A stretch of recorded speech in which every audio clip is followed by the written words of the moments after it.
ॐ श्रीगुरुभ्यो नमः। हरिः ॐ। गणानां त्वा गणपतिगुं हवामहे कविं कवीनामुपमश्रवस्तमम् ज्येष्ठराजं ब्रह्मणां ब्रह्मणस्पत आनः शृण्वन्नोतिभिः सीदसादनम्। महागणपतये नमः। ॐ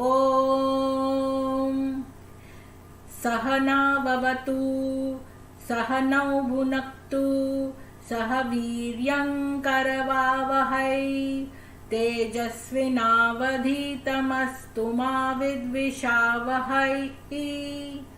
ॐ शान्ति शान्ति शान्तिः। ॐ भूर्भुवस्सुवः तत्सवितुर्वरेण्यं भर्गो देवस्य धीमहि धियो यो नः प्रचोदयात्।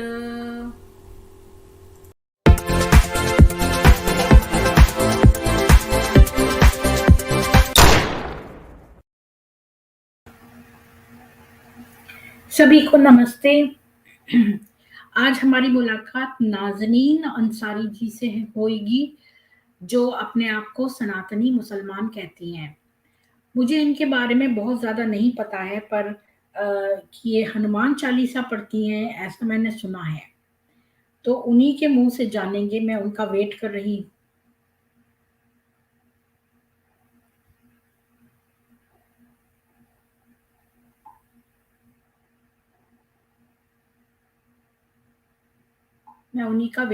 हूँ। शरद कुमार जी, आपको बहुत बहुत नमस्कार। जय श्री राम। तो मैं भी मैंने पहले उनका नाम नाजरीन रख दिया था, तो फिर मैंने अभी चेंज करके थंबनेल चेंज करा, नाज़नीन रखा है। मैंने उनको इन्फॉर्म कर दिया है कि शुरू हो गया है, तो वो ज्वाइन कर लें।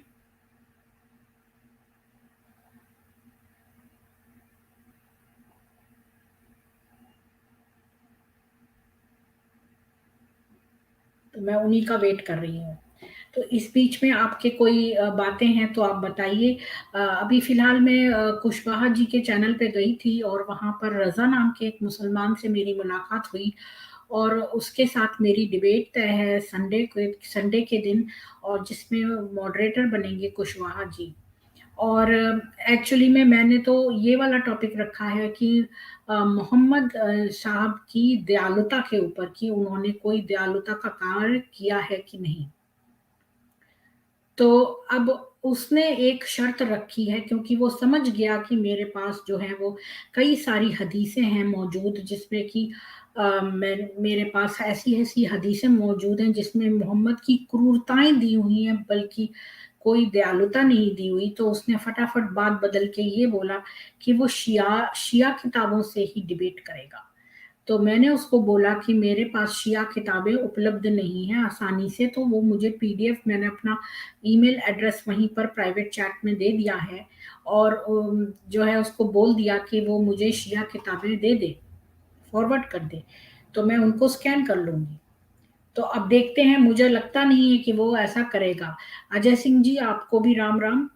अम, तो मेरे चैनल पे जो है वो लोग कम ही आते हैं, और इन चैनलों पे ज़्यादा जाते हैं, क्योंकि ये लोग रोज़ अपना कार्यक्रम रखते हैं। तो मैंने भी अब अपना कार्यक्रम रोज़ रखना शुरू कर दिया है, क्योंकि मैं भी चाहती हूँ कि सब लोग एकत्रित हों और हम सब लोग न केवल जो है वो ज्ञान की बातें भी करें, साथ में डिबेट्स भी करें, और थोड़ी भगवत गीता भी पढ़ें, और इस तरह के अनेक कार्य करें।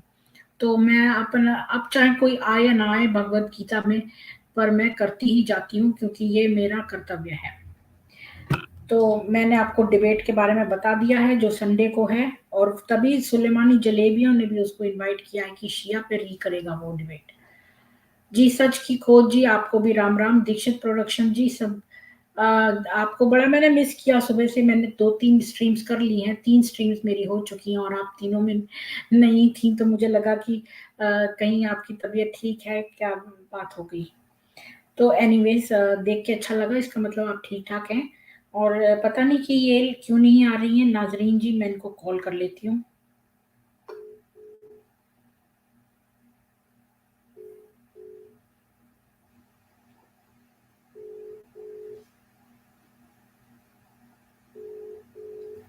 बेल जा रही है। जी, बस 2 मिनट बस। अच्छा, ठीक है। तो वो कह रही है कि वो 2 मिनट में आएँगी। तो दीक्षित जी आप बताइए हाँ, अच्छा तो आप बाहर गई थी, तो मैं ये कह रही थी कि अभी मैं कुशवाहा जी के चैनल पे गई थी, तो वहाँ पर कोई रज़ा नाम का मुसलमान आया था, तो वो बड़ी अपनी हदीसों की वो बैकग्राउंड बता रहा था, तो मैंने कहा इससे संसार को क्या मिलेगा? तो मतलब हम इस बात पे क्यों डिबेट करेंगे? हमें डिबेट करनी है तो हम करेंगे मोहम्मद की दयालुता पे। तो अब वो इस बात पे आ गया है कि नहीं-नहीं हम तो शिया किताबों से डिबेट करेंगे। क्योंकि उसे पता है शिया किताबें जो हैं वो आसानी से अवेलेबल नहीं हैं। और जो हम किताबें यूज़ करते हैं हाँ, 6 हदीसों वाली वो कहता है वो इनसे नहीं करेगा क्योंकि ये सुन्नी है।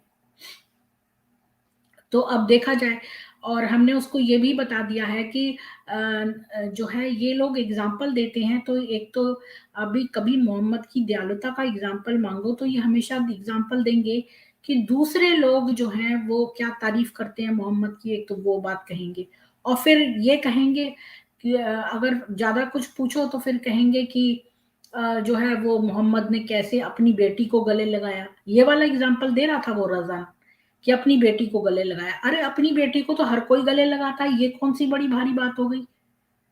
तो मतलब कि यहाँ पर बड़े माइक्रोस्कोप से ढूँढ-ढूँढ के जो है मोहम्मद का चरित्र देखना पड़ रहा है कि कहाँ उसने कोई अच्छा काम किया है। कि मतलब बेटी को गले लगाना ये बहुत बड़ी बात हो गई, कि बेटी के आने से वो खड़ा हो जाता है। ऐसी बेवकूफ़ी की बातें मैंने अब मैं कहाँ तक किसको समझाऊँ मतलब कि बिल्कुल ही टोटली बेसलेस। ख़ैर अब वो कह रहा है कि मैं खाली शिया किताबों से डिबेट करूँगा। तो अभी तक सच पूछिए तो मैंने खाली हरीरा नाम की रस्म सुनी थी जो शियाओं में होती है, जो कि एक पर्टिकुलर सेक्ट है शियाओं का उनके अंदर ये हरीरा रस्म होती है जिसमें सगी माँ और सगा बेटा सेक्स कर सकते हैं या सगा फादर और सगी बेटी सेक्स कर सकते हैं केवल एक सिल्क का कपड़ा ओढ़ के और ये हो जाता है तो इसको हरीरा कहते हैं। तो अब ये बताइए कि ये मैंने जैसे ही बोला तो वो चिढ़ गया।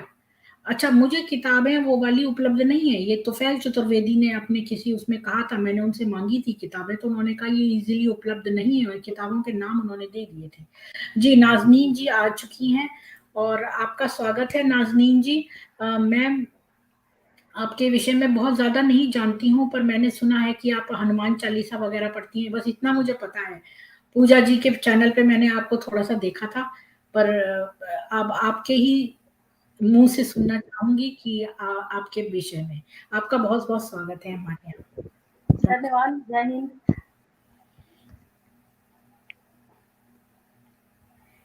जी, बताइए कुछ अपने बारे में कि आपका बैकग्राउंड कि आप शिया हैं सुन्नी हैं, इंडिया से हैं, पाकिस्तान से हैं? हमारे दर्शक जो हैं वो सुनना चाहते हैं। अ, मेरा नाम नाज़नीन अंसारी है और मैं भारत की रहने वाली हूँ और मैं अपने आप को सनातनी मुसलमान इसलिए कहती हूँ क्योंकि जो भी भारत में जन्मा है, चाहे वो हिंदू हो, मुस्लिम हो, क्रिश्चियन हो किसी भी पंथ को मानने वाला हो, विचारधारा को मानने वाला हो, वो सब सनातनी है। सनातनी इसलिए है क्योंकि भारत की जो भूमि है वो सनातन संस्कृति को मानती है, सनातन धर्म को मानती है और यहाँ पर रहने वाले कहीं न सबके पूर्वज जो है, जितने भी लोग यहाँ रहते हैं, जितनी विचारधारा के लोग रहते हैं, उन सबके पूर्वज एक ही हैं, चाहे वो राम हो, चाहे वो कृष्ण हो। तो वही हमारे पूर्वज हैं। उसके अलावा हमारे पूर्वज और कोई नहीं। इसलिए भारत में रहने वाह! के कारण वो हुँ। हम अपने आप को सनातनी मुसलमान कहते हैं। आज जो इतना बवाल चल रहा है दुनिया में, भारत में ख़ास तौर पे कि मुसलमान जो है एकदम उद्वेलित है और उन्मादी हो चुका है, तो उसके पीछे यही कारण है कि वो अपने पूर्वज को नहीं जानता है। वो अपने पूर्वज किसी और को मान के चलता है। वो अपने पूर्वज आक्रांताओं को मानता है, आक्रमणकारियों को मानता है। इसलिए जो है वो अपने पूर्वजों को जब जान लेगा सही से, तो फिर वो इस तरह का उन्माद, इस तरह का उद्वेलित नहीं होगा क्योंकि पूर्वज जो होता है वो इंसान को बहुत सारी चीज़ें सिखा देता है। हमारे पूर्वजों ने सिखाया कि हम किसी भी संस्कृति को नहीं बदलें, संस्कृति पे हमला नहीं करें। राम जी ने चाहे वो लंका हो, चाहे वो बाली और सुग्रीव के बीच में युद्ध हो, कहीं पर भी संस्कृति को बदलने की कोशिश नहीं की। जो जैसा था उसको उसी के हाल में छोड़ दिया और उसको सौंप दिया। तो हमारे जो पूर्वज थे वो हमें सिखाते हैं कि हमलावर नहीं होना है, भाई पहले दूसरे को मौका देना है, उसके बाद फिर जो है उसकी संस्कृति को नष्ट नहीं करना है। संस्कृति जो है वो कभी भी आक्रमणकारी नहीं हो सकती। इसलिए हमारी संस्कृति आक्रमणकारी नहीं रही है, ना ही किसी को बदलने की चेष्टा की उन्होंने। इसलिए हम अपने पूर्वजों से सीखते हैं कि हम किस तरह से अपनी संस्कृति को बचा कर चलें। और आपने कहा कि मेरा बैकग्राउंड क्या है, हुँ, तो मैं एक साधारण मुस्लिम परिवार में जन्मी हूँ। निम्न मध्यम वर्गीय मेरा परिवार है। मेरे पिता जो हैं वो साड़ी बुनाई हथकरघा जो पहले हुआ करता था, हाथ से जो साड़ियाँ बनाई जाती थी वो बनाते थे, अब वो इस दुनिया में नहीं है। मेरी मदर जो है उनके साथ उनके काम में सहयोग करती थी। और हमारे यहाँ हमारी फैमिली में कोई भी पढ़ा लिखा नहीं था। विशेषकर स्कूली शिक्षा जो है किसी ने भी नहीं ली थी। कम से कम 3-4 पीढ़ियों से कोई भी स्कूल की तरफ गया ही नहीं, आज़ादी के बाद से देखा जाए तो। उसके पहले का मुझे मालूम नहीं कि हमारे पूर्वजों का क्या इतिहास है।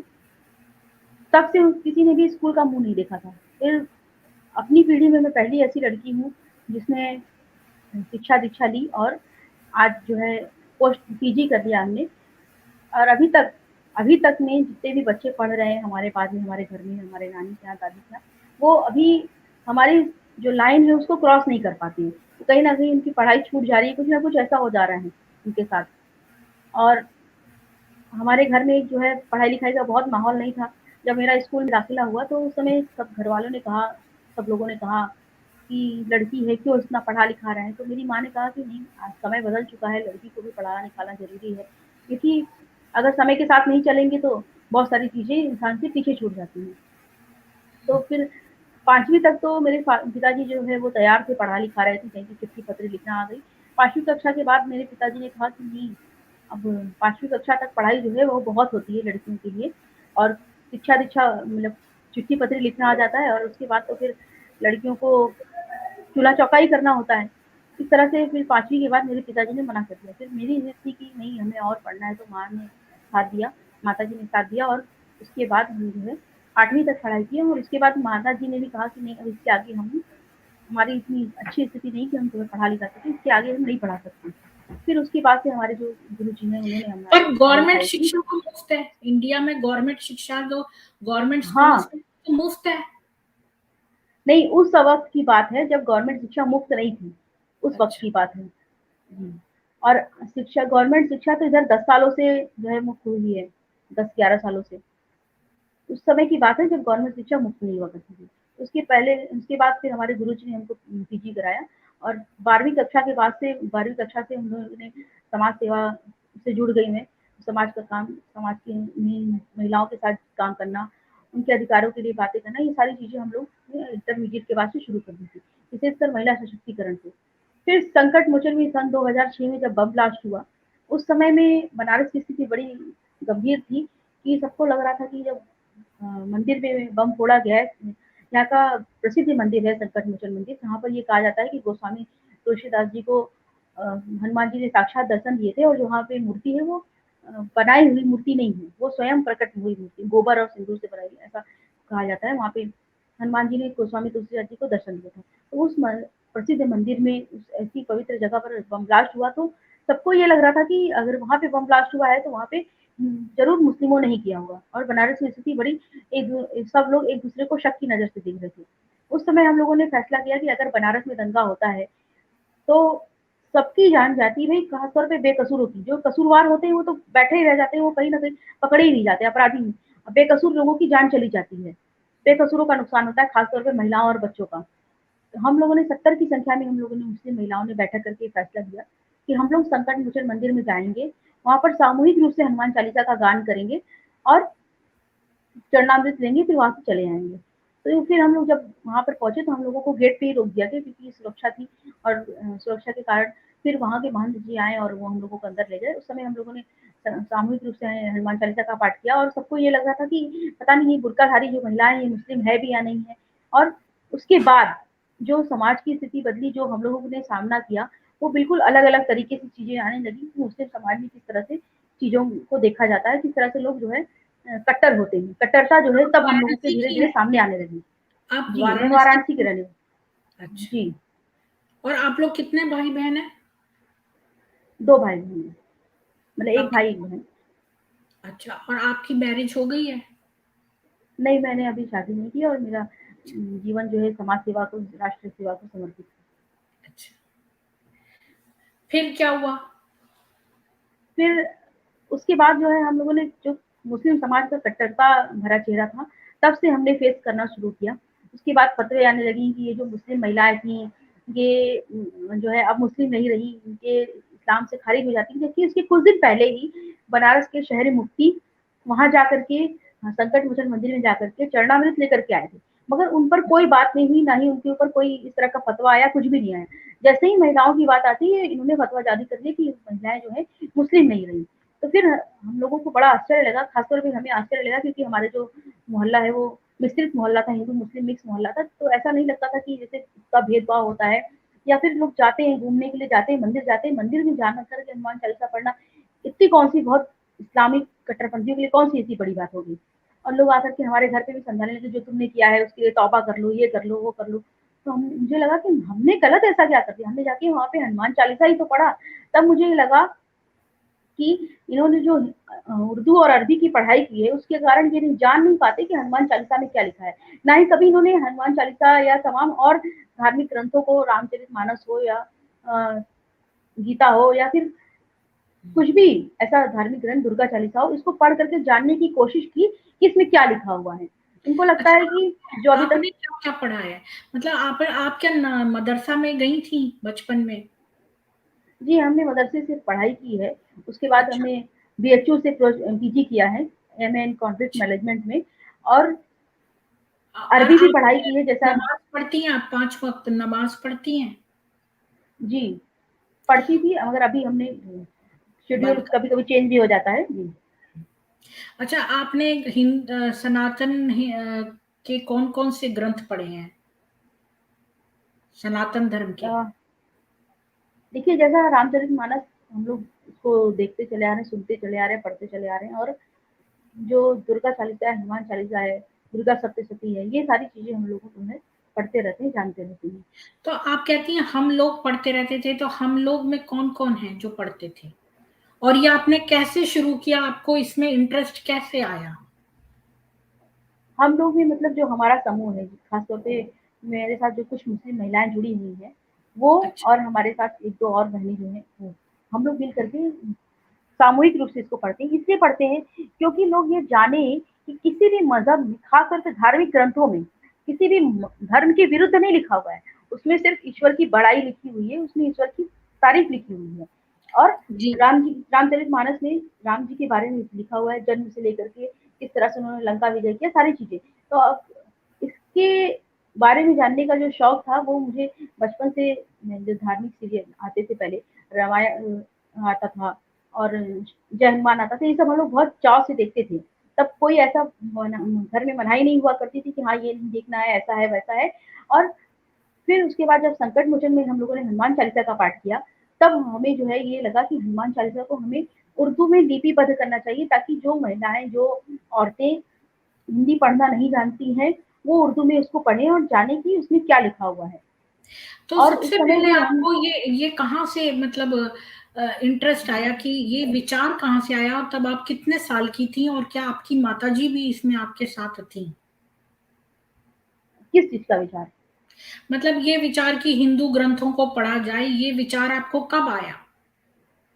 जब खालसा का पाठ लिया, उसके बाद जो कट्टरपंथियों ने हमला किया हम लोगों पे, हमला किया मतलब मतलब कि जो उनकी 2006 में। कटाक्ष तब हाँ, जो तब कटाक्ष उनके आपकी आने उम्र लगे क्या जो थी? तब आपकी जी, उम्र क्या थी? तब आपकी उम्र उस कितनी होगी लगभग? उस समय मेरी उम्र 18 साल थी। अच्छा, तो तब आपने पढ़ा और अब आपके साथ मुस्लिम महिलाएँ कितनी हैं? 10 क्या 8-10? मुस्लिम महिलाएँ हमारे साथ सैकड़ों की संख्या में जुड़ी हैं क्योंकि उनके सशक्तिकरण के लिए हम लोग काम करते हैं, उसकी तालीम और तरक्की के लिए। और हर साल जो दीपावली और रामनवमी के अवसर पर जो हम लोग राम आरती करते हैं, उसमें जो है करीब 15 महिलाएँ ऐसी हैं जो मिल कर के हम लोग सामूहिक रूप से राम आरती तो करते हैं। क्या आप कोई एनजीओ चलाती हैं? जी, हमारा संगठन है मुस्लिम महिला फाउंडेशन के नाम से। मुस्लिम महिला फाउंडेशन, अच्छा। तो इसको फंड्स कहाँ से आते हैं? इसको फंड हम लोग बाहर से ही लेते हैं, जो थोड़ा बहुत फंड लोगों से मिल जाता है, खासतौर से जन सहयोग से, उसी से चलता है। और ऐसा कोई हमारा प्रोजेक्ट नहीं है, ना ही हम लोग कोई सरकारी फंड लेते हैं, ना किसी और से फंड लेते हैं। अच्छा, क्या आपने कभी सोचा कि आपके पूर्वज जो थे वो सारे हिंदू थे? बिल्कुल सोचना पड़ा ऐसा, क्योंकि जब हम लोग इतिहास को पढ़ रहे थे, इतिहास के बारे में पढ़ रहे थे, तो लगा कि कितने साल पहले ये जो मुसलमान थे यहाँ पर पहले से तो बसे हुए नहीं थे। वो तुर्क के रूप में आए, मुगल के रूप में आए, इन सारे रूपों में आए। तो आए तो उन्होंने आक्रमण किया और हमला करके जो यहाँ पे लोगों को जबरन धर्मांतरण कराया, वो तो कहीं न कहीं हमारे पूर्वजों का ही तो कराया। तो इसका मतलब ये है कि हम सब कहीं न कहीं पहले सनातनी ही थे। बाद में इस्लाम को लोगों ने चाहे वो जबरदस्ती किया हो या फिर पैसे के उसमें किया हो, मगर सब लोगों ने इस्लाम को बाद में अपनाया है। पहले तो वो सनातनी ही थे। बिल्कुल। और सनातन शब्द का अर्थ पता है आपको कि शाश्वत, यानी कि जो सदा से था, आदिकाल जी, से। तो जी। सनातन का तभी तो अर्थ वो है। हाँ, और ये वैदिक धर्म हर जगह फैला हुआ था, अरब में भी था। और जो काबा में पत्थर है वो शिवलिंग ही है। तो ये सारे लोग जो थे ये वैदिक थे। और हमारे भविष्य पुराण में लिखा है कि मोहम्मद नाम के एक ने, मलेच्छ जाति ने, मतलब नीच अधर्मी ने एक पैशाची मजहब स्टार्ट किया रेगिस्तान में। तो ये हमारे भविष्य पुराण में लिखा हुआ है। तो अब आप ये देखिए कि ये आप बोलती हैं कि आप सनातनी मुसलमान हैं, तो इसका मतलब कि आप मानती तो मुसलमान को हैं, मतलब आप इस्लाम को मानती हैं, पर आप सनातनी संस्कृति में रहने वाले इस्लाम को मानती हैं। जी, क्योंकि हमने अपनी पूजा पद्धति तो इस्लाम वाली ही रखी हुई है अभी तक। अभी तक तो हमने अपना जो नाम है, अपना परिवार है, जो हमारे घर के लोग, हमारे माता-पिता जो जिस पूजा पद्धति को मानते हैं, उसका नाम इस्लाम ही तो है, मुसलमान हैं। तो इसलिए हम लोग अपने आप को सनातनी मुसलमान कहते हैं और इसलिए ही कहते हैं क्योंकि हमारे पूर्वज कहीं न कहीं सनातनी थे। आप मोहम्मद साहब को मानती हैं? जी, बिल्कुल मानते हैं क्योंकि वो पैगंबर थे, खुदा की तरफ से आप आए हुए थे। आपको क्या लगता है कि इस्लाम मजहब, मेरे आपसे 2 प्रश्न हैं कि पहला प्रश्न तो ये कि क्या ऐसी क्या बात है इस्लाम मजहब में जो और धर्मों में नहीं है? मतलब कि उसमें ऐसी क्या खास बात है जो और धर्मों में नहीं है?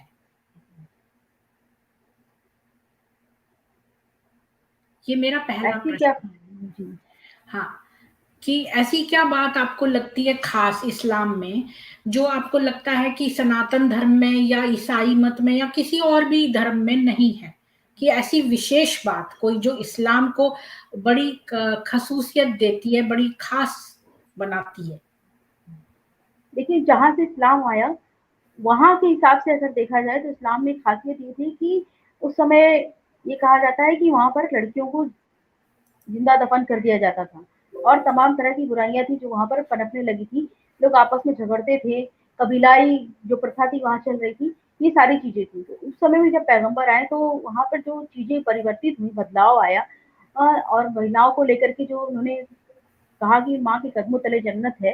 खासतौर पे मैं अरब की बात कर रही हूँ, मैं भारत की बात नहीं कर रही, जहाँ से इस्लाम आया है। तो इसलिए लगता है कि इस्लाम जो है वो एक समाज सुधार आंदोलन के रूप में वहाँ जन्मा और जो अब वर्तमान में जो इस्लाम का स्वरूप है भारत में, वो लगता है कि फिर से इस्लाम धर्म समाज सुधार आंदोलन शुरू होना चाहिए।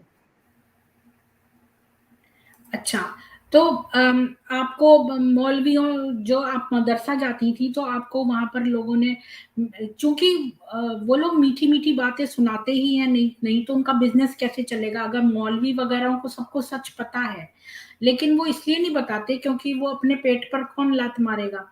तो ये जो झूठी-झूठी कहानियाँ हैं कि जो वो कचरा डालने वाली औरत वाली कहानी, वो जो आपको कभी कुरान या हदीसों में नहीं मिलेगी।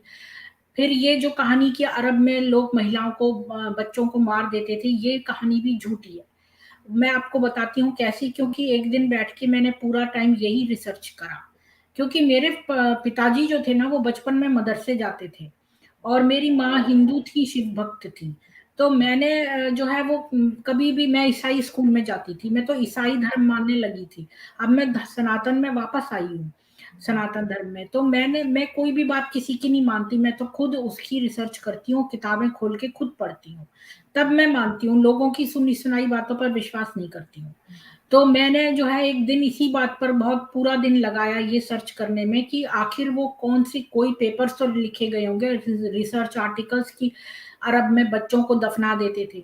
तो मैंने ये पाया कि वहां पर बच्चों को दफनाने की वो थी, प्रचलन ही था। जब बच्चे मर जाते थे तो उन्हें दफनाया ही जाता था। और जो जहां ज्यादातर वहां पर मूर्ति पूजक रहते थे, खुद मोहम्मद साहब के घर वाले मूर्ति पूजक थे। तो मरते समय भी जब उनके चाचा को मोहम्मद ने बहुत समझाया कि तुम इस्लाम धर्म अपना लो, इस्लाम मजहब, पर उन्होंने मर गए पर इस्लाम मजहब नहीं अपनाया। और इसके मैं ये बता रही हूँ कि वहां पर जो गरीब लोग होते थे तो उनको मोहम्मद अपने गिरोह के साथ जाते थे और बोलते थे कि तुम इस्लाम में आ जाओ तो हम तुम्हें खाने पीने को देंगे। तो वो लोग मना कर देते थे, तो इस कारण उनके बच्चे मर जाते थे दरिद्रता की वजह से।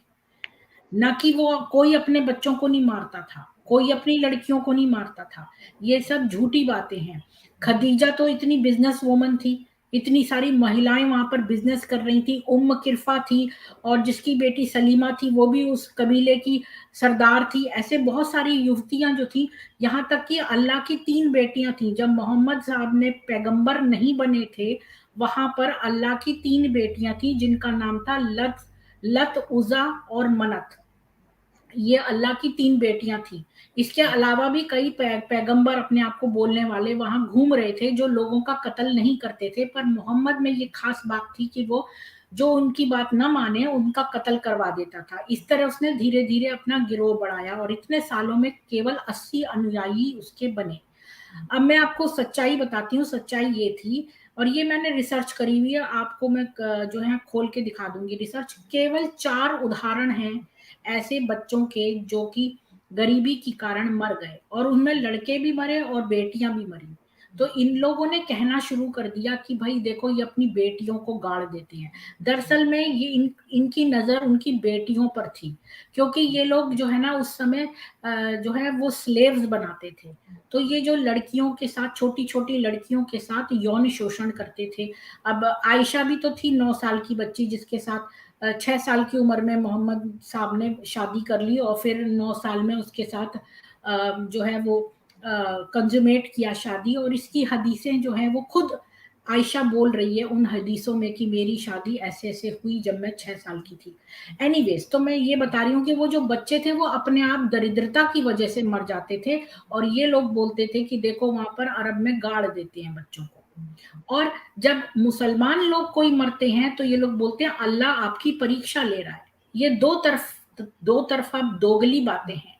अगर आप जाकिर नाइक को सुनेंगे कि कोई मुसलमान का बच्चा मर जाए तो बोलेंगे, या रोगी हो जाए तो बोलेंगे अल्लाह आपकी परीक्षा ले रहा है।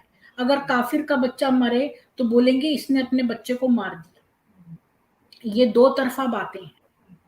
तो ये आप खुद से रिसर्च कर सकती हैं, और जो है मैंने ऐसी आपको सच्चाई बताने के लिए किया, क्योंकि मैं इस बारे में रिसर्च कर चुकी हूँ।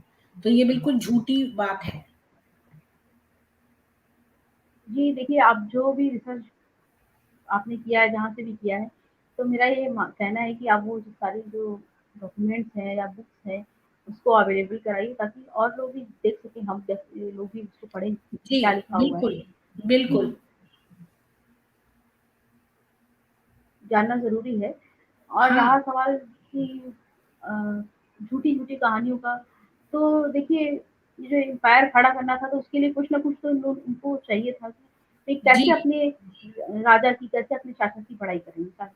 तो बिल्कुल इसलिए सही मुझे लगता बोला है कि ये आपने। सारी कहानियाँ अपनी कहानियों को आप तो एक इसलिए वीरांगना इंस्पायर हैं, और होना आप चाहिए। जड़ से ऐसी ऐसी जगह से उपजी हैं। मतलब ये कि आप इतने परिश्रम करके और जो है आपने इतने कष्ट उठाए अपनी लाइफ में, और वीरांगना रही आप अपनी लाइफ में, और आपने पढ़ाई भी इतने मुश्किलात में रह के और इतने विरोध के बीच में करी। मैं समझ सकती हूँ कि आपने कितने कष्टों का अनुभव किया होगा, तब जाके आपको जो है इतनी ज्ञान की बात समझ में आई, और आप इतने आत्मीयता रखती हैं कि आप दोनों चीजों से सन्मयता बनाए रखना चाहती हैं कि भाई इस्लाम भी रहे और सनातन भी रहे। पर जो जैसे दिन और रात एक साथ नहीं हो सकते, नहीं, उसी नहीं, तरह देखिए जो इस्लाम की आइडियोलॉजी है और जो सनातन धर्म की आइडियोलॉजी है, ये दोनों एक साथ नहीं रह सकते।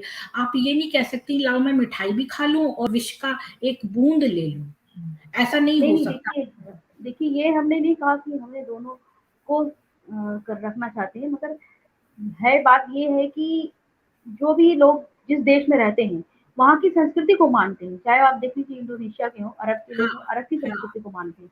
तो जब हम भारत में रहते हैं, हम किसी भी पूजा पद्धति को मानें, हम क्रिश्चियन हो, हम सिख हो, ईसाई हो, कुछ भी किसी भी पूजा पद्धति को मानें, मगर हम अपनी संस्कृति को क्यों भूलें? हम अपने पूर्वजों को क्यों भूलें? इसलिए हम मेरा ये मानना है कि हम सनातन मुसलमान इसलिए अपने आप को मानते हैं कि हमारे पूर्वज यहाँ के हैं, हमारी संस्कृति भारतीय है और हमारी पहचान हमारे देश से है, भारतीयता से है, ना कि हमारे मुसलमान होने से। तो हम कहीं दुनिया में कहीं भी जाएँगे तो ये थोड़ी जाने जाएँगे कि हम मुसलमान हैं। हम तो यही जाने जाएँगे ना कि भारत से आए हुए हैं, भारत के हैं। हम हज बिल्कुल। करने भी जाते हैं, लोग हज करने भी जाते हैं, मुसलमान हज करने भी जा रहा है, तो वहाँ पे उसकी पहचान भारतीय मुसलमान की होगी ना, भई वहाँ पे वो भारतीय ही कहलाएगा। इसलिए हम्म, मेरा ये मानना है कि लोग अपनी संस्कृति, अपने पूर्वज को ना भूलें, अपने देश को ना भूलें। हाँ। सबसे पहले अपने पूर्वजों को, अपनी संस्कृति को, अपने देश को रखेंगे, तो समन्वय खुद ब खुद बनता चला आएगा। तो अगर आप ये जो बात कह रही हैं कि मान लो कि जितने भी भारतवर्ष में जो मुसलमान रहते हैं वो अपने आप को सनातनी मुसलमान समझें, क्योंकि यहाँ पर एक सनातन की परंपरा चली आ रही है, जैसे इंडोनेशिया में है, वहां पे रामचंद्र जी का सिक्का चलता है, रामचंद्र जी का नोट पे छपता है। तो वहां पर ऐसे ऐसे मंदिर भी बने हुए हैं, लेकिन वहां पर लोग इस्लामी हैं। लेकिन ये जी। देखिए ना कि इस्लाम जो है वो अहिंसा पर टिका हुआ मजहब है। और जब आप सोचो कि अगर मान लो मैं आपकी बात मान के सच और ऐसा समझूं कि भारत में जितने मुसलमान रहते हैं वो सनातनी मुस्लिम अपने आप को कहलाएं और आराम से रहें, पर ऐसा नहीं होने वाला, क्योंकि इस्लाम का असली मकसद जिहाद है। और मोहम्मद साहब ने ये बात बिल्कुल स्पष्ट कर दी है, मैं चाह के आपको हदीस खोल के दिखा सकती हूँ कि उसमें लिखा है कि अगर कोई एग्रीकल्चर या कृषि कर रहा हो, मतलब कोई खेती बाड़ी करके आराम से जीवन जी रहा हो मुसलमान, वो भी दोजख में जाएगा, उसको जन्नत नहीं मिलेगी जब तक वो जिहाद ना करे।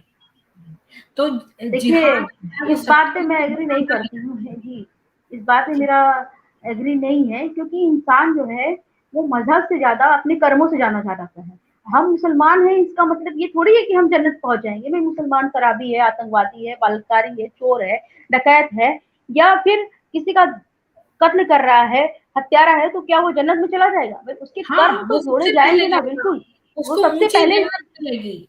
आप नहीं, यही तो बिल्कुल नहीं नहीं मिलेगी। जानती, यहाँ बिल्कुल तो नहीं मिलेगी लिखा हुआ है क्योंकि साफ साफ, यही यहाँ तो इन साफ साफ। हदीसों इन इन गलत हदीसों के ज़रिए ही जो है मुसलमानों को आतंकवाद की तरफ ढकेला जा रहा है। अब उनको ज़्यादा से ज़्यादा कट्टर बनाया जा रहा है क्योंकि उनको उन्होंने ये कहा दुआओं तो से फिर कि आप तुम हदीसों को नहीं जन्नत मानती। में जाओगे तो तुम्हें 72 हूरें मिलेंगी। अरे दुनिया की हूर तुमसे संभलती नहीं है, दुनिया में अपनी पत्नी नहीं सँभाली जाती, अपनी बहन को तुम इज़्ज़त नहीं देते हो, अपनी माँ को इज़्ज़त नहीं देते हो, तो तुम्हें जन्नत में जाकर के कौन-सी 72 हूर मिलने वाली? ये गलत हदीसों का प्रचार बंद होना चाहिए। तो आपको लगता है हदीसें गलत हैं, पर कुरान सही लगती है आपको? कुरान में तो ऐसा नहीं लिखा हुआ ना कि हमारे जो मुसलमान है, जो जिहाद करेगा वो जाएगा जन्नत जाएगा। पर कुरान के 9:5 में तो लिखा है काफिरों को जहां पाओ पकड़ो और कत्ल करो। कुरान के काफिर किसको अंदर कहा गया है? 109 109 आयतें कुरान में हिंसा बताती हैं, और यहाँ तक बताती हैं डिटेल में कि आप जो है वो उसके अगर सीधा हाथ काटो तो उल्टा पैर काटो, उल्टा हाथ काटो तो सीधा पैर काटो। यहाँ तक डिटेल में ग्राफिकल डिस्क्रिप्शन के साथ किस तरह मारो ये सब देती है कुरान। ये सारी कुरान की आयतें हैं, 109 आयतें हैं हिंसात्मक कुरान में। अच्छा, मैं आपको दिखा देती हूँ, मतलब मैं कोई भी बात झूठी नहीं करूंगी, क्योंकि देखिए असत्य बोलने से हमारे हमारे शरीर का एक अंश मर जाता है जब भी हम झूठ बोलते हैं। अब जैसे कुरान में लिखा है कि आप अलतकिया कर सकते हैं, कि मतलब इमरजेंसी आने पे आप झूठ बोल सकते हैं, पर हमारे यहाँ सनातन ग्रंथों में लिखा है कि कभी झूठ ना बोलें, कुछ भी हो जाए। अगर मान लो किसी की जान बचानी हो, तब आप जो है वो शायद किसी की जान बचाने के लिए किसी और की, लेकिन जब आप कभी भी झूठ बोलते हैं तो आपका शरीर का एक अंश जो है मर जाता है। इसलिए मैं आपसे कोई भी बात झूठ असत्य नहीं कहूंगी कभी भी, और मैं आपको खोल के दिखा दूंगी आयतें। अगर आप मुझे 1 मिनट दें तो मैं खोल के दिखा दूंगी कि ये सब कुरान की ही आयतें हैं, ये हदीसों की नहीं है।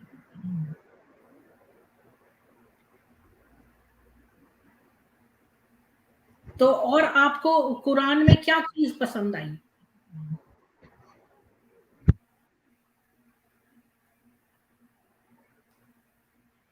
यह भी मैं जानना चाहती हूँ कि आपको कुरान में क्या-क्या पसंद आया?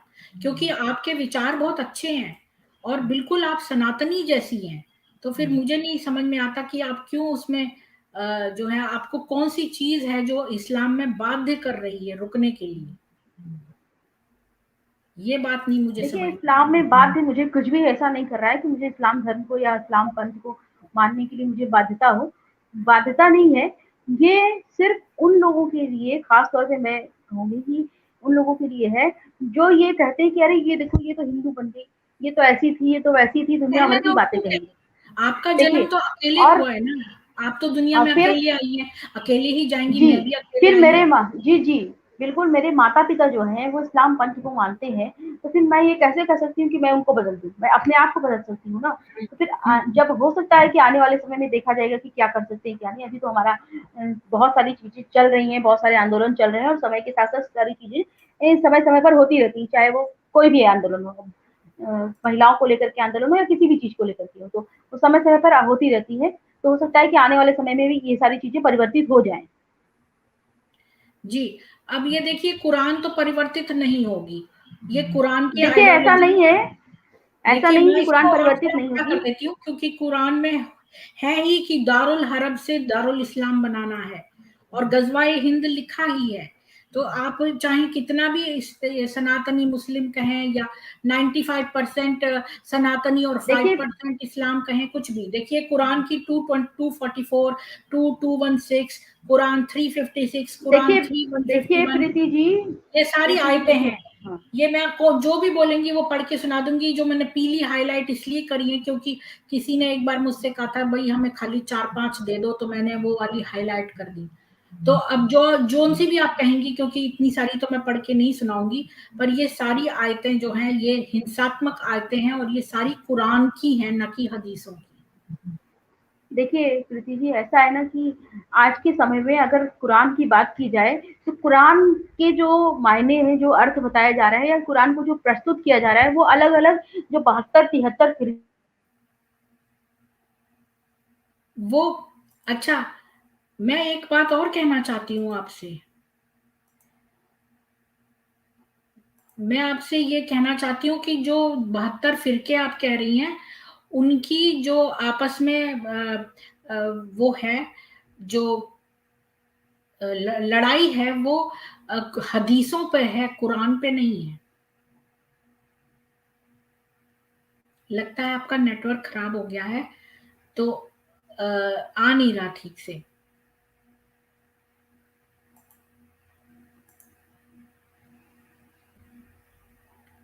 नाज़नीन जी, आप बोलिए। लगता है आपका स्क्रीन जो है फ्रीज़ हो गया है।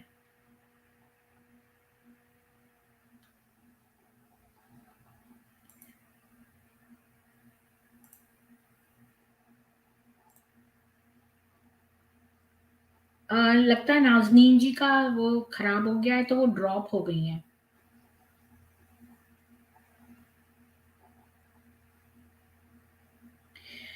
तो बस क्वेश्चन ये है कि ये हैं तो बहुत अच्छी, और इनका दिल जो है वो बिल्कुल सनातनियों की तरह है और ये बातचीत भी बिल्कुल सनातनियों की तरह कर रही हैं, पर ये इस्लाम से फंसी हुई हैं। जैसे जो दूध के गिलास में एक विष जो है डाल दो, इसकी एक बूंद भी, तो वो जो है हम नहीं बोल सकते कि ये विष और दूध हम एक साथ ले लें। इसी तरह इस्लाम और सनातन धर्म जो है वो एक साथ हो ही नहीं सकते।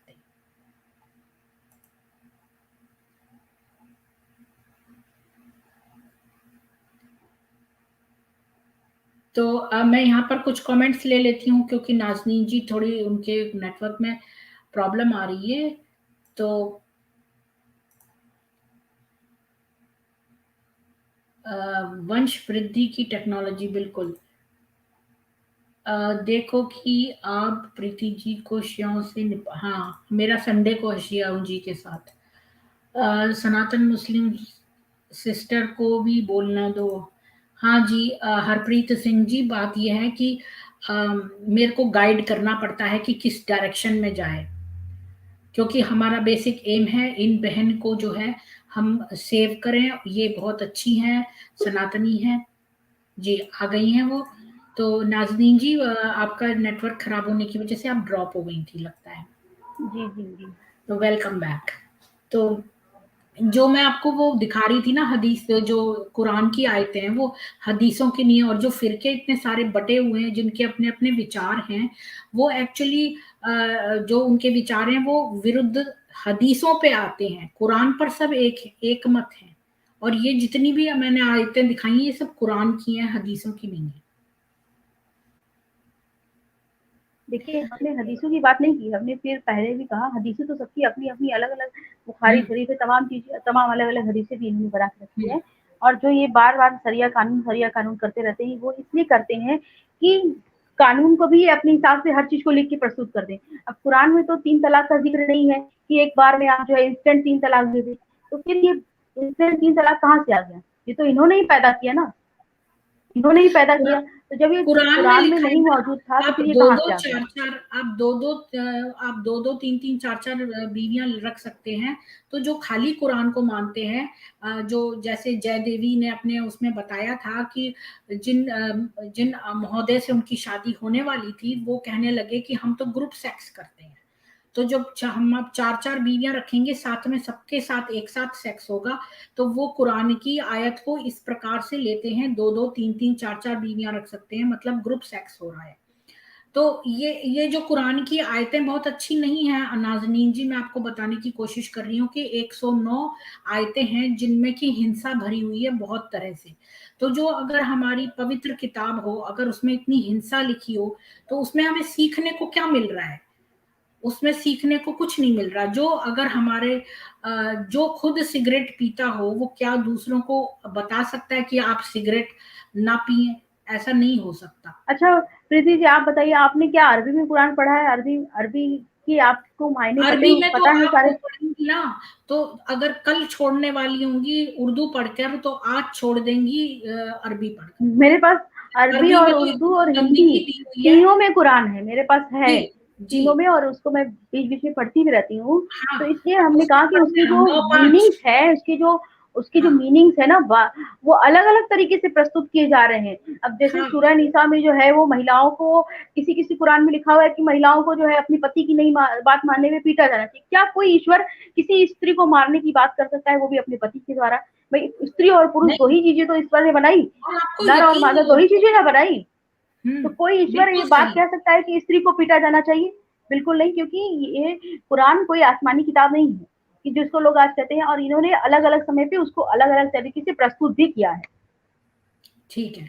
अब अगर आप जीवन जो पढ़ेंगी मोहम्मद साहब का, तो उनके पास जो है, आप हिंदी पढ़ लेती हैं?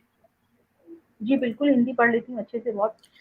हाँ, तो जो मोहम्मद साहब ने जो उनकी अगर आप जीवन वो पढ़ेंगी, तो एक लड़की वो आई जिसको कि बहुत मारा गया था, कि इतने उसको मारा गया कि उसके सब्ज़ निशान हो गए उस महिला के। तो वो आयशा के पास गई बताने अपने, तो आयशा ने कहा कि ये तो इसकी हरी ओढ़नी से भी ज़्यादा हरे निशान है। मतलब इतना मारा गया था उसके पति ने। तो वो आयशा जो है मोहम्मद साहब के पास गई उसकी शिकायत लेके। तो जैसे ही उसके पति अब्दुल रहमान को पता चला, वो पहले पहुंच गया मोहम्मद के पास और उसने कहा कि देखो देखो, ये औरतें जो हैं एक हो जाया करती हैं। तो मोहम्मद ने कोई सिंपैथी नहीं दिखाई। मैं आपको वर्स भी दिखा सकती हूँ। और इतने जो पिटी हुई महिला है उसको इसने इतनी गंदी जबान में बोला, अब्दुल रहमान ने कहा, मैं आपको दिखाई देती हूँ, एक सेकंड मुझे लगेगा।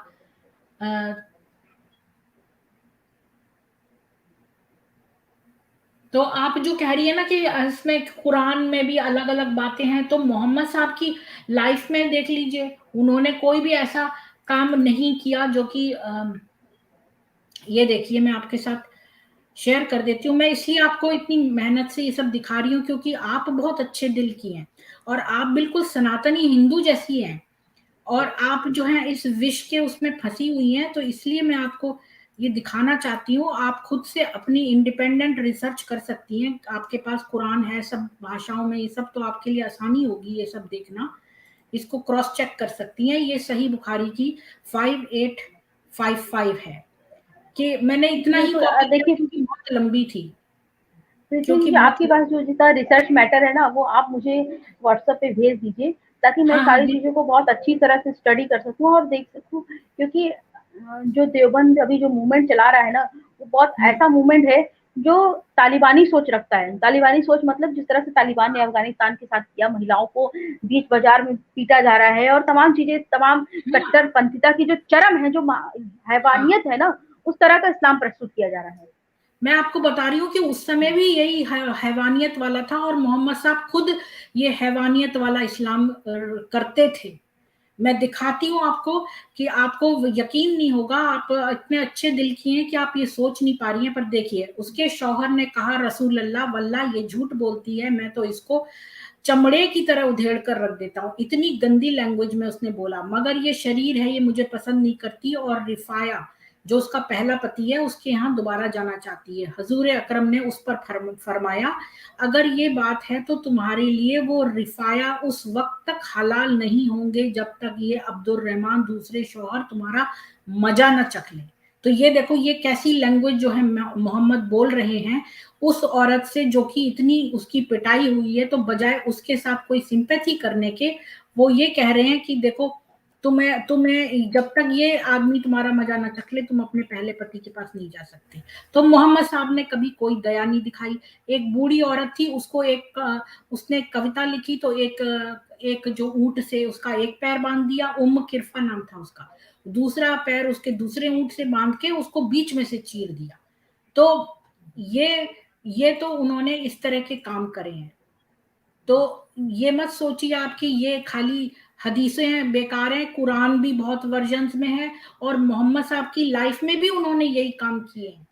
मैं आपको बहुत सारे सबूत दिखा दूंगी नाजनीन जी, आप तो घर वापसी कर लीजिए, और आपका दिल जो है वो बहुत कोमल और अच्छा है, और आप अच्छे जी, विचारों देखिए है पृथ्वी जी, घर वापसी की बात जब हो रही है तो घर वापसी क्या करें, हम तो अपने घर में ही रहते हैं, हम कौन से अपने घर को छोड़ के जा रहे घर हैं। और वापसी हम जब मतलब अपने सनातन धर्म में वापसी कर लीजिए। सनातन और इस्लाम एक साथ नहीं रह सकते, बिल्कुल नहीं रह सकते, क्योंकि इस्लाम और सनातन धर्म बिल्कुल अलग अलग है। देखो, हमारे यहाँ धर्म के 10 लक्षण हैं।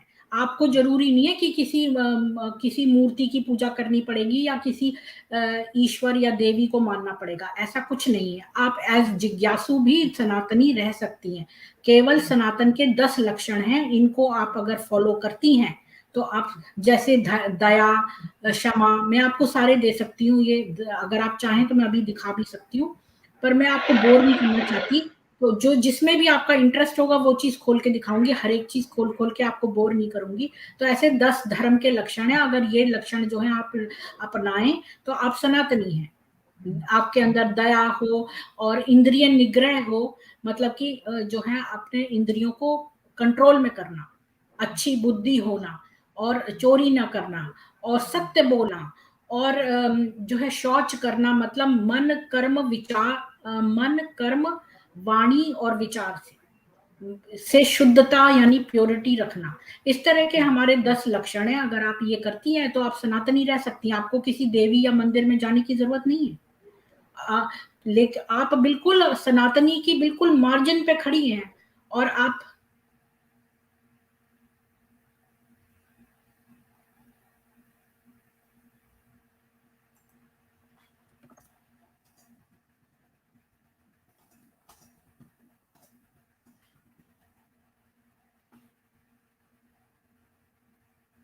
जी, यहाँ पर कई लोग बोल रहे हैं कि आप जल्दबाजी ना करें। जी। आ गई आप, अच्छा हुआ, मेरे को ड्रॉप हो गई थी आप। और जी बीच-बीच में नेटवर्क बहुत खराब हो जा रहा है, आपकी आवाज़ भी मुझे बहुत सारी नहीं मिल पा रही, क्लियर नहीं हो पा रहा है। नेटवर्क मुझे लगता है नेटवर्क की प्रॉब्लम है ये।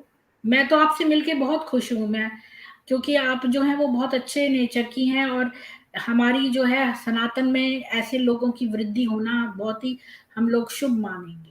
और ये जो स्वामी जितेंद्रानंद जी का नाम सुना है आपने?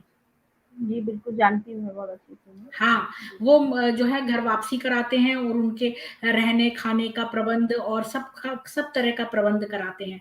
मेरे पास उनका फ़ोन नंबर भी है, पर्सनल वाला, वो मैं आपको दे सकती हूँ। तो मेरी तो बहुत ही मंशा है कि मैं आपको सनातनी ही देखूँ, क्योंकि बिल्कुल आप बिल्कुल उसी में फिट हैं। आप इस्लाम से बहुत दूर हैं, आप इस गंदगी में मत रहें प्लीज़, सॉरी मैं ऐसा कह रही हूँ, पर मैंने ये रिसर्च कर ली है, और मैं जो किताबें कहेंगी आप, मैं भेज दूँगी, कुरान की आयतें भेज दूँगी अलग से, और सारे सबूत भेज दूँगी, और इससे जी, आप देखिए निकल आपके पास जाएँ।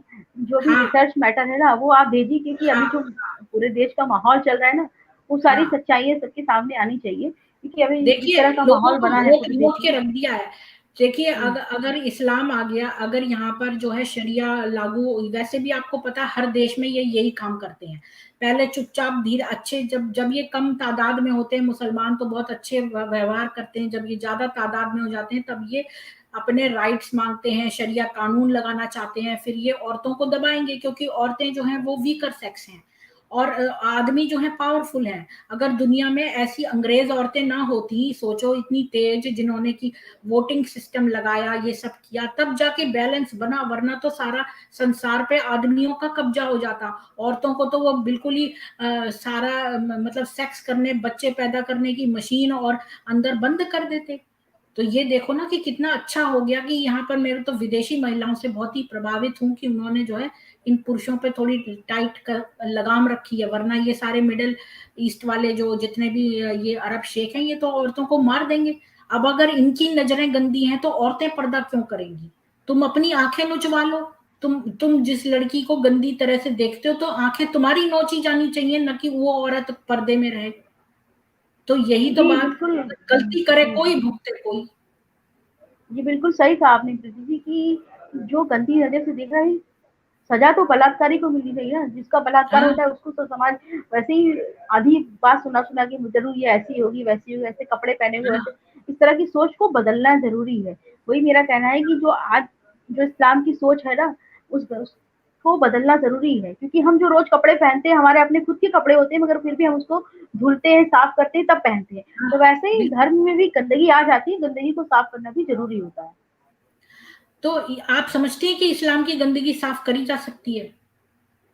देखिए, हमें लगता है कि जैसे कट्टरता जब हद से ज़्यादा बढ़ जाएगी, तो खुद ब खुद वो खत्म हो जाएगा।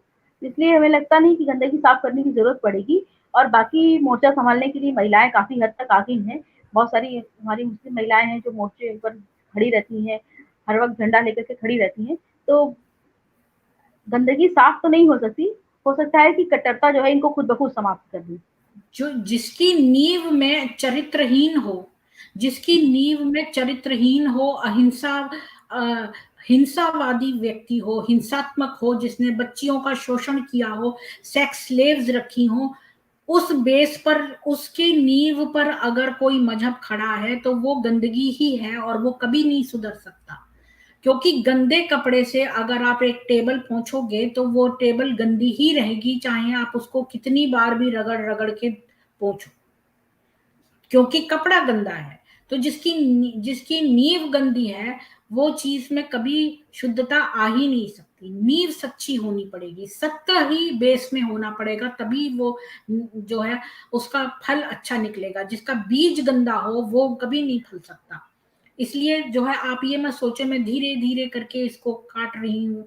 आप एक झटके में गंदगी को काट दीजिए नाजनीन जी, क्योंकि आप जो है, आपका जन्म जो है, ये आपकी धर्म क्षेत्र है, ये आपकी धर्म भूमि है। इस ये लड़ाई आपकी पर्सनल स्वयं है। हर व्यक्ति को अपना कैंप चुनना पड़ता है कि वो धर्म के साथ है या अधर्म के साथ। तो ये जो गीता का जो ये गीता का संदेश है, ये केवल उस समय अर्जुन के लिए नहीं था, ये हमारे लिए है, क्योंकि हम जो हैं वो हमारा धर्म क्षेत्र है ये, और हमें डिसाइड करना है कि हम धर्म के साथ हैं या अधर्म के साथ। आप दोनों के साथ नहीं हो सकती कि आप कह रही हैं कि मैं धार्मिक अधर्म हूं, यानी आप सनातनी मुस्लिम हैं। तो ये वर्ड जो है ऐसा साउंड करता है जैसे मैं कहूं कि मैं धार्मिक अधर्म हूं। तो ये दो चीजें स्टैंड कर ही नहीं सकती। आप सनातनी कल्चर में रहते हुए इस्लाम में रहेंगी, तो इस्लाम ही तो गंदगी का कारण है, तो उसको क्यों नहीं आप झटके से अलग कर दें। मैं आपको सारे सबूत देने और आपके साथ समय बिता के और आपको सारी चीजें प्रस्तुत करना के लिए आपका जो है ईमेल चाहती हूँ, और फिर मैं आपको दे दूंगी और आप अपने आप से डिसाइड कर लीजिए। ये तो आपका अपना डिसीजन है, मैंने तो आपको खाली ठीक है, थोड़ा सा बता दिया है। आपके पास जो भी डिटेल्स है मैं आपको अपना ईमेल आईडी व्हाट्सएप कर दूँ, ताकि आप मुझे सारी चीज़ें ईमेल कर दीजिए। और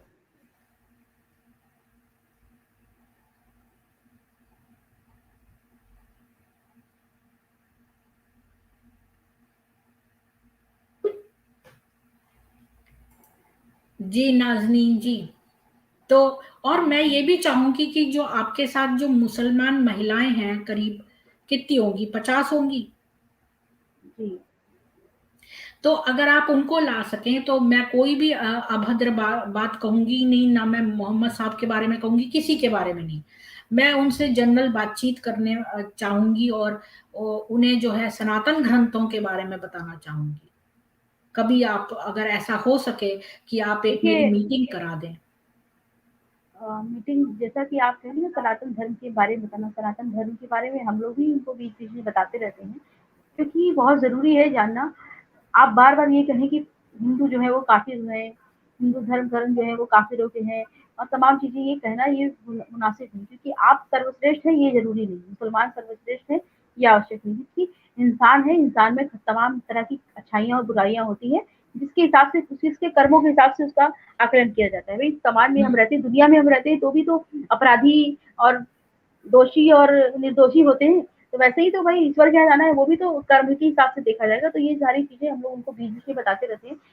और रहा सवाल उनके बीच में जाने का और उनसे इस तरह की बातें करने का, तो बिल्कुल आप करिए, और उनका धर्म परिवर्तन कराने की, क्योंकि हम धर्म परिवर्तन बिल्कुल नहीं कराना चाहते, इसलिए नहीं कराना नहीं, चाहते क्योंकि मैं उनके कहूँगी ही रहने, नहीं। हाँ, हाँ, आप निश्चिंत रहे, मैं आपको प्रॉमिस करती हूँ कि मैं धर्म परिवर्तन की तो बात ही नहीं करूँगी। बस मैं उनको उनसे जुड़ना चाहती हूँ, उनको सनातन की जो बेसिक बातें हैं वो बताना चाहती हूँ कि ये बेसिक कॉन्सेप्ट है सनातन का। बस यही बताना चाहती हूँ। और जी इतना बिल्कुल। बता दूँगी कि वो इस्लाम से कैसे भिन्न है। जैसे कि भिन्नता क्या है, मतलब देखो जो हम भी सनातनी एक ही ब्रह्म को मानते हैं, हमारे बहुत सारे भगवान नहीं है। जो देवता कहते हैं ना, 33 कोटि देवता हैं, 33 करोड़ नहीं है, 33 कोटि में 33 टाइप्स हैं। जैसे बारिश वाले देवता, ये पोजीशंस हैं। जैसे आपके इतने वर्च्यूज बन जाएं, आप में इतने गुण आ जाएं, तो आप खुद भी इंद्र बन सकती हैं। तो इसी तरह जो ये देवता हैं, ये पोजीशंस हैं। जैसे बादल के देवता, और बारिश के देवता, हवा के देवता, अग्नि के देवता, ये सारी पोजीशंस हैं। तो जो ईश्वर हैं, जो ब्रह्म है, वो एक ही है। हम उसी ब्रह्म की पूजा करते हैं। अब उसकी पूजा कुछ लोग तो ऐसे ही कर सकते हैं निराकार रूप में, कुछ मंत्र पढ़ के कर सकते हैं, और कुछ जो है वो साकार उपासना को सरल समझते हैं, क्योंकि हम कोई चीज मूर्ति रख लेते हैं तो हमें आसानी हो जाती है ईश्वर पर ध्यान लगाने में। केवल इसलिए है मूर्ति। ये कोई मूर्ति, कोई किसी ने देखा थोड़ी है ईश्वर को जो वो उसकी शक्ल बना के मूर्ति की रख सकता है।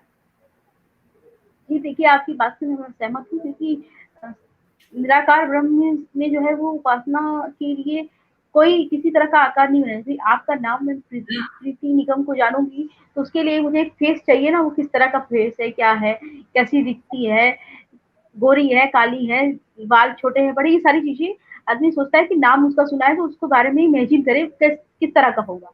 और कभी-कभी आदमी पहले से इमेजिन करने लगता है ऐसा-ऐसा होगा। और तो वैसे ही मूर्ति पूजा को लेके भी मेरा मानना है कि साकार ब्रह्म जो है वो एक ईश्वर के बारे में सोचने का, एक समझने का, एक, भई जब हम जैसे ही आँख बंद करते हैं तो उस चेहरे का, उस मूर्ति का ध्यान आ जाता है। ये सारी चीज़ें मैं बिल्कुल आपकी बातों से सहमत हूँ, सनातन की तरफ देखिए बहुत 3 गहरी चीज़ें हैं। आस्था है। हुँ। 3 चीज़ें हैं, एक है मूर्ति, एक है प्रतिमा और एक है विग्रह। तो जो मूर्ति है, वो तो खाली एक सिंबल है और जो प्रतिमा है, जैसे मान लो मैंने नाज़नीन की प्रतिमा बनाई, तो उसकी बिल्कुल तस्वीर, उसके ऊपर मैं एक मूर्ति बनाऊँ, उसको बोलेंगे प्रतिमा। तो ईश्वर की तो प्रतिमा है ही नहीं, ना तस्य प्रतिमा अस्ति, मतलब उसकी एग्जैक्ट कॉपी जो उनकी शक्ल की है वो हम नहीं बना सकते हैं। और मूर्ति में जब हम प्राण प्रतिष्ठा कर लेते हैं तब उसको विग्रह कहते हैं, और मंदिरों के अंदर विग्रह होते हैं जिनके अंदर प्राण प्रतिष्ठा हुई होती है। तो इसलिए जो है वो ये फर्क है मूर्ति, प्रतिमा और विग्रह में। तो विग्रह करते हैं। तो ये जो है ना, जो अवतार हुए हैं विष्णु के, तो उनमें श्री कृष्ण और श्री राम दोनों विष्णु के अवतार थे। अवतार मतलब जो अवतरित हुए, मतलब अवतरित हुए इस पृथ्वी पर लोगों का भला करने के लिए। उनकी शक्लें देखी हुई हैं, क्योंकि लोगों ने देखा श्री कृष्ण को, लोगों ने देखा श्री राम को, तो उनकी प्रतिमा बनाई जा सकती है क्योंकि उनकी शक्ल देखी हुई है। लेकिन बाकी किसी को देखा नहीं हुआ है, तो उनकी शक्लें नहीं बनाई जा सकती, उनके केवल विग्रह हो सकते हैं।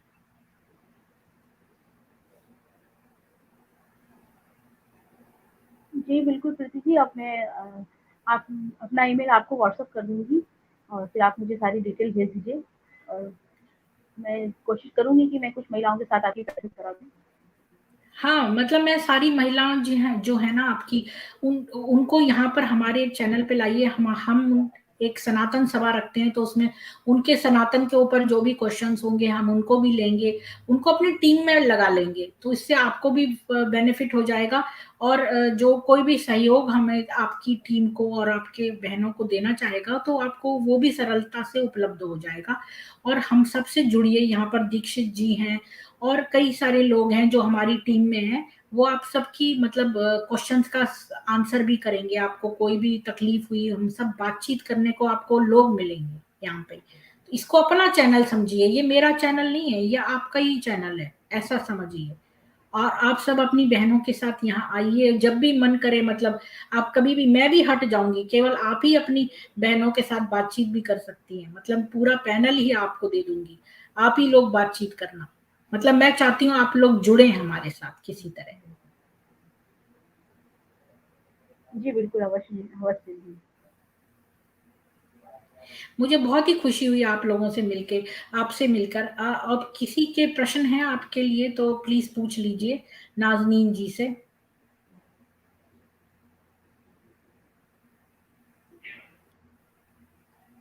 दीक्षित जी, आपका कोई प्रश्न है तो अ,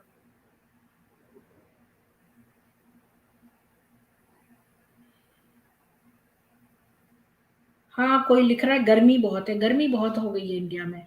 मैं इंडिया से बाहर नहीं, हूँ तो भारत में अच्छा है, गर्मी मैं बहुत है। गर्मी से बच गई हूँ। नहीं, भारत में गर्मी बहुत है इसमें। हाँ, मैंने सुना है कितनी इतनी गर्मी पड़ती है, बाप रे।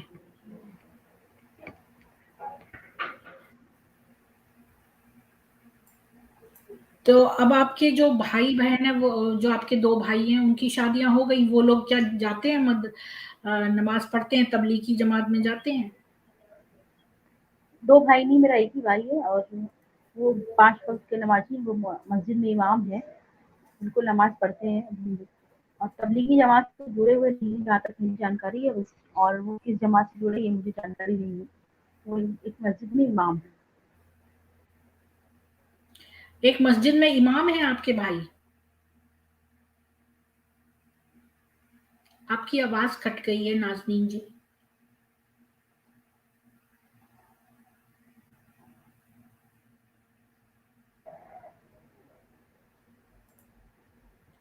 नाज़नीन जी, आप शिया हैं या सुन्नी? नहीं, मैं शिया हूँ, सुन्नी हूँ, सॉरी सर, सुन्नी हूँ। तो आप कह रही हैं आपका भाई जो है वो इमाम है किसी मस्जिद का? मस्जिद में, जी, तो जी। इमाम तो शायद शियाओं में होते हैं ना, सुन्नियों में तो शायद मौलवी होते हैं। नहीं, इमाम जो नमाज़ पढ़ाते हैं ना, उनको इमाम कहते हैं। अच्छा, तो ये सुन्नी है, तो हाँ।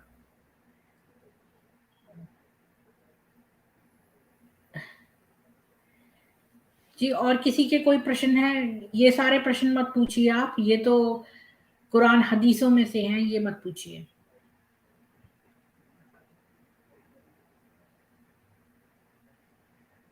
तो आपके कोई सनातन के ऊपर क्वेश्चन है, सनातन धर्म पे?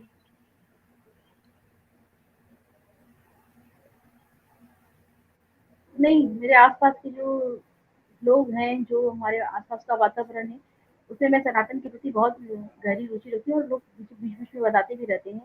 जैसे कि आजकल तो मैं ऐसे व्हाट्सएप ग्रुप में भी जुड़ी हुई हूँ, जहाँ पे मुझे सनातन के बारे में बहुत अच्छी जानकारी मिलती रहती है, अच्छी-अच्छी जानकारियाँ मिलती रहती हैं। इसलिए मुझे काफ़ी जानकारी और जो प्रश्न मेरे मन में होता है, वो फिर मैं पूछ भी लेती हूँ लोगों से।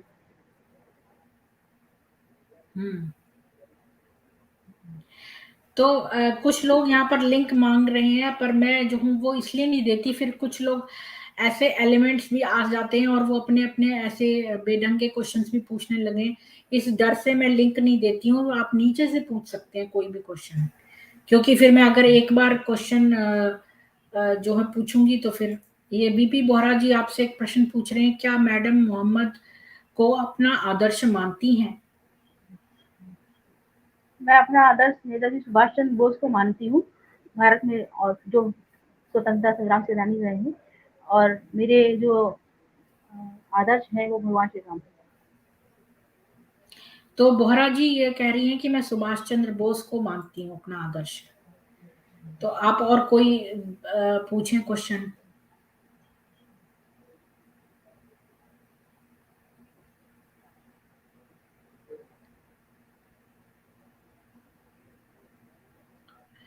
तो मेरे को नहीं लगता कि अभी कोई ऐसे क्वेश्चंस हैं किसी के स्पेसिफिक।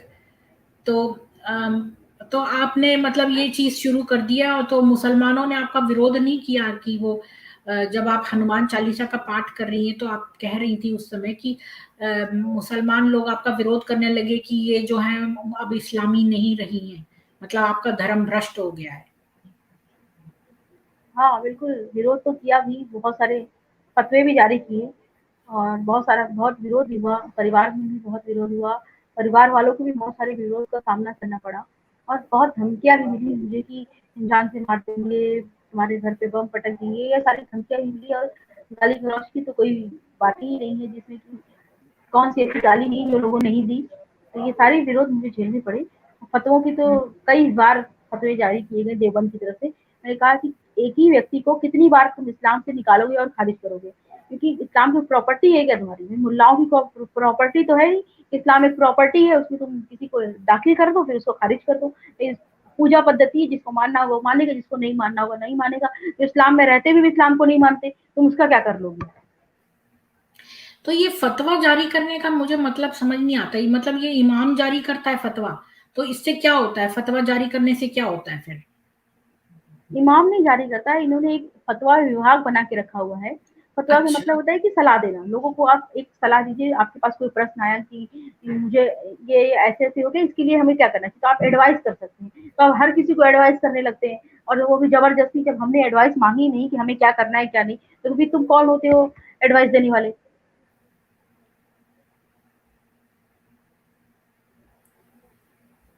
ये पूछ रहे हैं शरद कुमार सिंह जी, 6 साल की आयशा से शादी पर क्या कहना है बहन जी?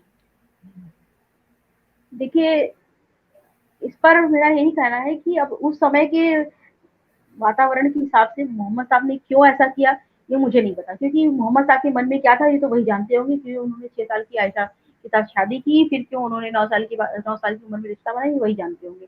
इसलिए मुझे इस बारे में कुछ कहना नहीं कि क्यों किया उन्होंने। पर ये बात कितनी गलत है ना कि कोई बड़ा आदमी जो दादाजी की उम्र का हो, वो एक छोटी सी बच्ची के साथ देखो 6 साल की बच्ची जो है उसको केवल माँ चाहिए, उसको केवल गुड़ियों से खेलना है, उसको माँ चाहिए। इतनी छोटी बच्ची को समझ नहीं होती शादी क्या चीज़ है, हस्बैंड क्या चीज़ है।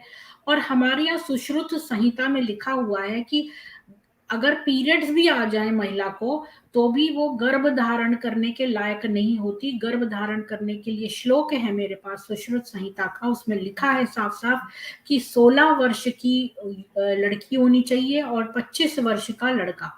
और हमारे यहाँ वर्ण आश्रम है कि पहले 25 साल जो है आपको ब्रह्मचर्य आश्रम रखना पड़ेगा। तो लड़कों के लिए स्पेशली कि ब्रह्मचर्य रखना पड़ेगा उनको, और अब 25 साल तक। तो अब जो लड़की है वो 16 साल की हो सकती है, गर्भ धारण कर सकती है, और लड़का 25 साल का। ये हमारे सुश्रुत संहिता में साफ साफ लिखा हुआ है।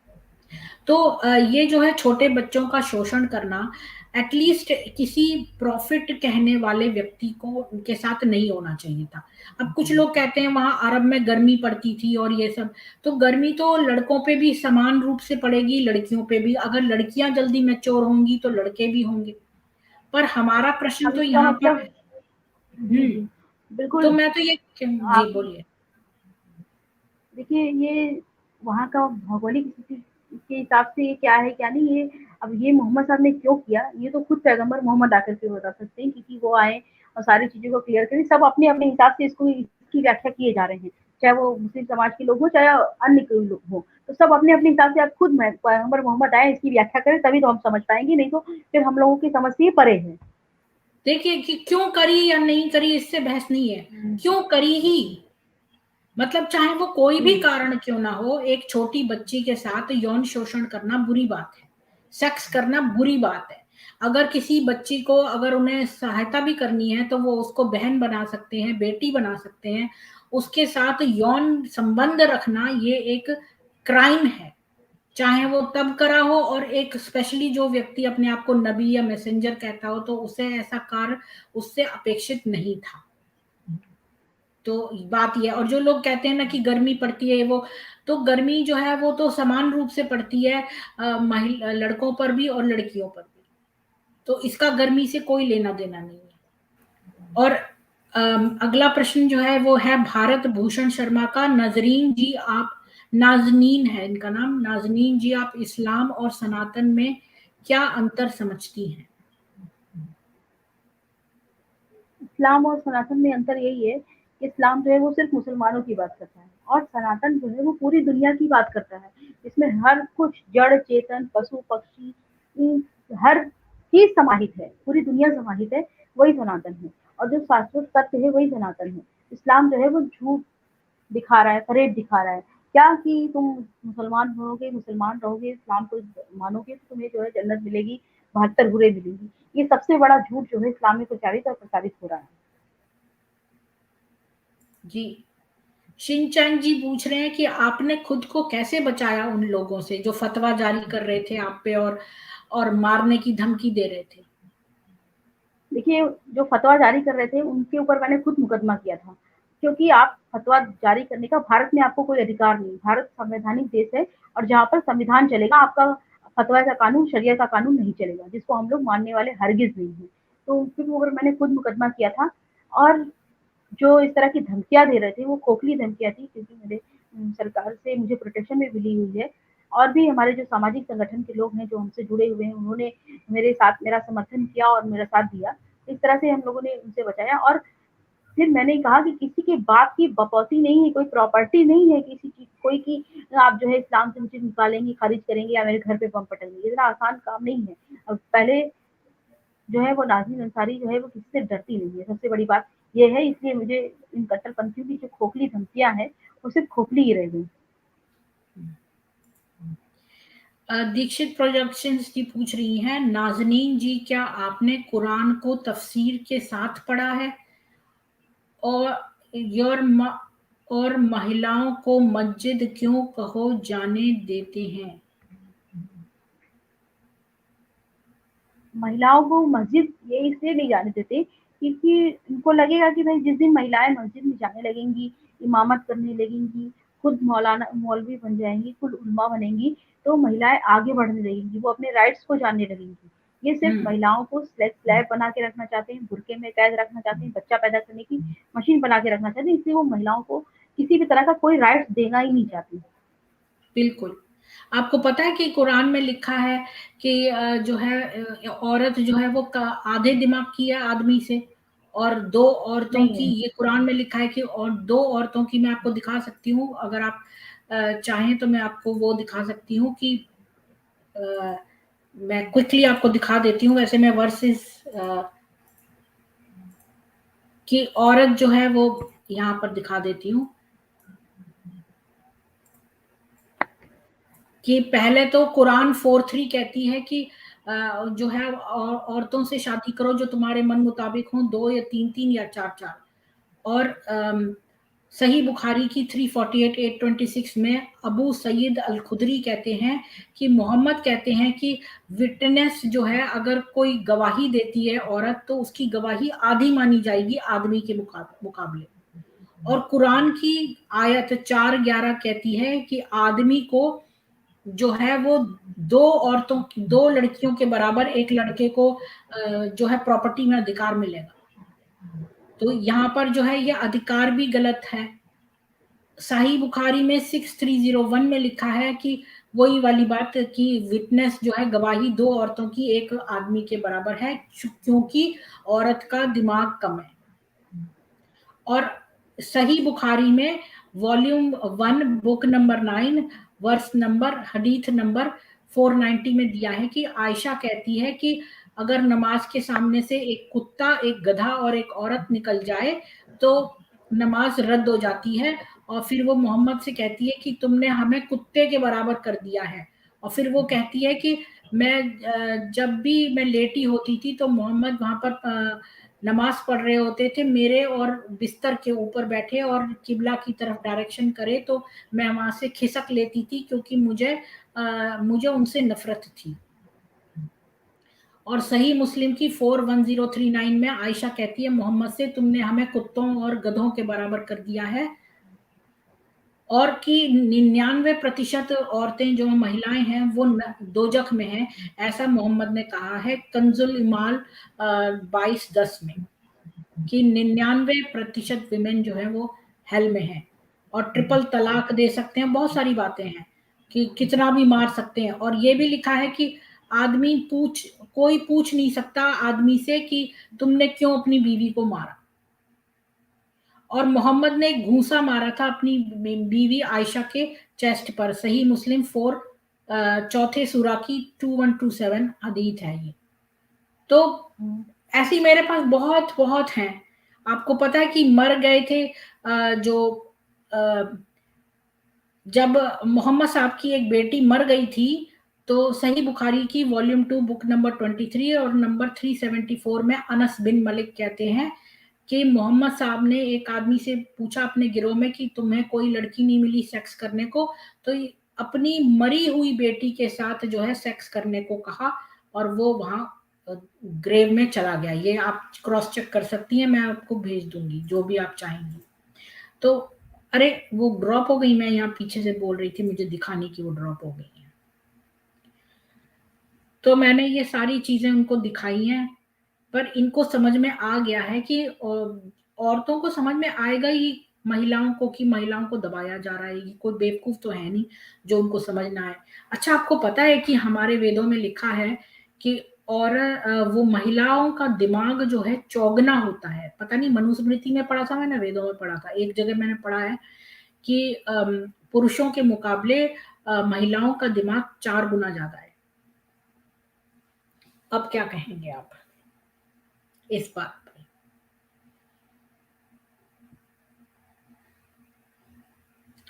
मैं तो सोच रही हूँ मैं एक ऐसा डॉक्यूमेंट बनाऊं जिसमें मैं कंपैरिजन कर दूं इस्लाम का और सनातन का, कुछ चीजों का जो बिल्कुल ही ऑपोजिट है। नाज़नीन जी ड्रॉप हो गई हैं फिर से। बिल्कुल, ये आपने बिल्कुल सही कहा डोंट अंडर एस्टिमेट जी कि महिलाओं के लिए मुस्लिम तालिबान में रहने से बेहतर है कि हिंदुओं के बीच देवी बन के रहें। बिल्कुल सही कहा। और कौन मुस्लिम महिला ये बात नहीं जानेगी? तो आप ऊपर आके क्यों बात करना चाहते हो एनएलजी? आप यहीं नीचे से ही क्यों नहीं बोल देते? मुझे आपकी बात ठीक लगेगी तो मैं बुला लूंगी। यहाँ पर तो मैं खाली एक गेस्ट को बुलाती हूँ। एक बार ऐसा ही हुआ था कि मेरे कोई गेस्ट आए थे और मैंने लोगों को शुरू में जब मैंने अपना चैनल स्टार्ट किया था मैं लोगों को ऊपर बुला लिया तो वो लोग कुछ भी बोल जा रहे थे। तो इसलिए जो है मैं जब किसी गेस्ट को इन्वाइट करती हूँ तो मैं और लोगों को नहीं करती। और आपको मेरे से बात करनी थी तो मैंने सनातन सभा खोली हुई थी, तब कोई भी नहीं आया। खाली 2 बंदे आए हुए थे, मैंने क्लोज कर दी।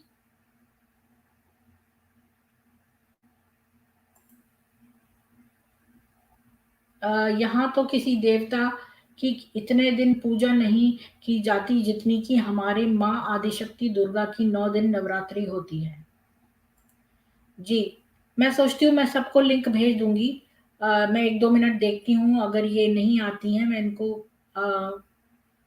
अगर ये आती हैं अब मैं तो इनको ठीक से विदा कर देती हूँ, इनका धन्यवाद कर दूंगी मेरे चैनल पे आने के लिए, और फिर मैं दे देती हूँ लिंक। ठीक है, मैं लिंक दे देती हूँ। एनएल जी, आपका इतना मन कर रहा है तो मैं लिंक दे देती हूँ, आप आ सकते हैं।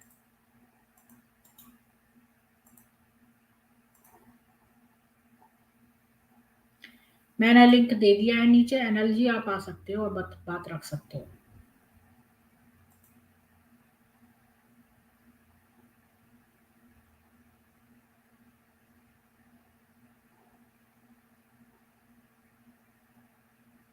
तो मैंने लिंक दे दिया।